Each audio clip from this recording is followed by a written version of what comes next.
2011, I am a 19-year-old specialist returning from a year-long deployment in Afghanistan. We are taking a bus from Fort McCoy, Wisconsin to Des Moines, Iowa for our various coming home ceremonies.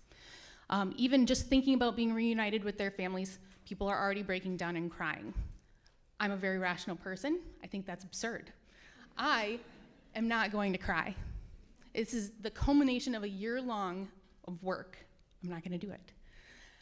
As we're driving down the interstate, we have people pulling over on the side of the road. There are 4 or 5 buses, and they're stopping, getting out of their cars, and waving to all the soldiers. At one point, we pass the exit that I take to get to my dad's, the house I grew up in, the house he grew up in. I can visualize it as we're going by. We're so close. At one point, the Patriot Guard riders join us. They're a group of motorcycle riders that join veteran funerals and coming home ceremonies. They join us in 2 long columns and are leading us into Des Moines. The State Patrol start leapfrogging over in front of us and cutting off the entrance ramps so that we are completely unhindered by traffic. Just all these small showings of support. I am not crying. Very welcoming. Not gonna happen. As I'm looking out the window at, of course, a cornfield, I can see that the rows are planted perpendicular to the interstate, and for that millisecond, you can see all the way down that single row, for like half a mile, and they're just flitting by, one after the other. And I realized I forgot the cornfields did that. I've been gone only a year, and I forgot. And I freaking ugly cry. Like, of everything, all these things culminating, and that's what makes me start crying is the cornfields? And what a terrible Iowan. Like, right, we're corn-fed and all of that? Holy baloney. I'm actually the oldest of 5 girls. Every time I say that, I get oh, your poor father, 5? They're all girls? Don't pity him. We are amazing. He lucked out, quite honestly. But all 5 of us are currently serving in the Iowa Army National Guard. So.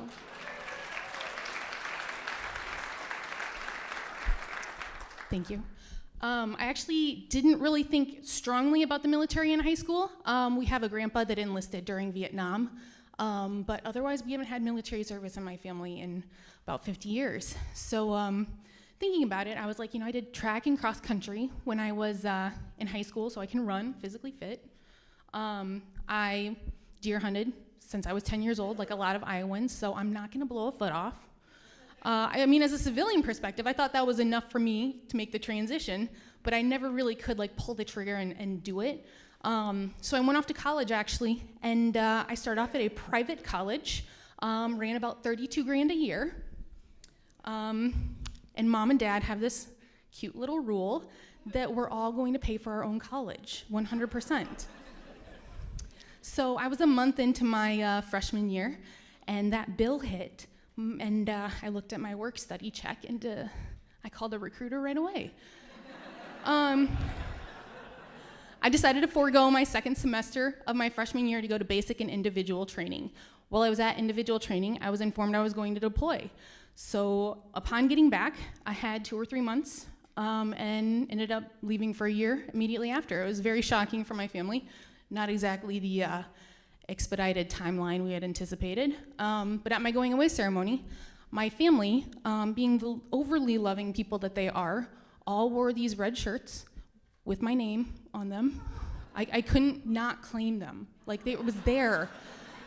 But they wore the red shirts for RED, stands for Remember Everyone Deployed. And it's a kind of program that every Friday you wear a red shirt in memory of the people that are still separated from their families. So that whole year I was gone, they wore those red shirts with my name on it. But while we were there, I remember my sisters, the 4 of them. I'm the oldest, like I said, at 26 or 27. There's just so many of us. I'm sorry. The next one is 26. Her name is Chelsea. She joined about a year after me in 2010. Then there's a little break. There's one named Cree. She's 19. She's been through basic and her individual training, and she's going to college right now. And then the twins, Madison and Morgan, are 17. They just joined a few months ago, and they are going to be leaving for basic this summer. So when I was going away at 18 years old, the twins were 8, and I could put my arm around them. I remember them in those stupid red shirts, putting my arm around their neck and getting that picture. And my family was just blinded by everything going on. It happened so quickly, and all these new things being exposed to them. We had huge formations and everyone in uniform and camera crews all over the place, just blinded by this fanfare. I mean, we barely cried. I remember pictures of us smiling as I'm leaving for a year. And it was in sharp contrast when my sister deployed a couple years later, Chelsea, that they had realized exactly how much work this was going to be, how much stress this was going to cause my family. And there's no smiling in those pictures. There's just red, teary eyes. I'm trying to put the thumbs up, like leave already, but it didn't work. Almost like I ruined it for them. After I got in country into Afghanistan, we had spent 3 months training and preparing before going in country, and I was so ready to do the right thing. I mean, we had practiced things so much, so repetitively, that they were supposed to be reflexes at this point, and I just had an exhausting attention to detail. I wanted to see everything, I wanted to be everywhere, I wanted to be able to perform how I was expected to, and it was too much. I mean, I went from my 900-man farm town, Fredericksburg, Iowa, to Bagram, tens of thousands of people. There were Polish soldiers and German and French, like just walking around, like speaking their own languages. It was crazy. There were convoys rolling by at all hours of the night. We lived right off the flight line. My bed was like 200 meters from where the F-15s would take off. What good placement, right? Yeah, it was sensory overload. Even the days that we would get mortared, I'd kind of freeze, like, we've gone through this training, and it just hits you, and that heart rate goes up. So I had to have that discussion with myself after a couple of exhausting weeks. I needed to get into a routine. I needed to calm down. I needed to be able to think. This is a long haul kind of thing, not a sprint, it's a marathon. So I get into a routine, and it almost got too routine. Get up at the same time, you see the same 60, 50 people every single day. You work with them, you bunk with them, you share an office with them, you work out with them. If you do anything fun, you're doing it with these same people. So even the things like Christmas, same thing, get up, you go to work. President Obama showed up. Get up, go to work, see him later. We got Osama bin Laden. There were like people running around with flags here. Get up, go to work. I mean, there was just, it's so repetitive. But one of the main things that was my shining light was my sisters. I remember getting these like cardstock letters that are like bright construction paper with like gaudy glitter and stickers and dog drawings on it. And the three youngest still didn't have like good penmanship, so that I'm reading, and it's bad. But compared to the size 12 Arial font, black and white, that I saw every single day, there were always that shining light. I mean, even when I would Skype my mom and dad, they would be sitting there in front of the computer, and all three of the younger ones would be running around behind them, pushing each other out of the way. I mean, like I said, we lived on an acreage. They bring in like farm cats. Hey, this is Pickles the 8th. Hear my dad in the back, take that thing outside. Just like, it was kind of bringing me back to Iowa, kind of giving me that homeliness that I needed.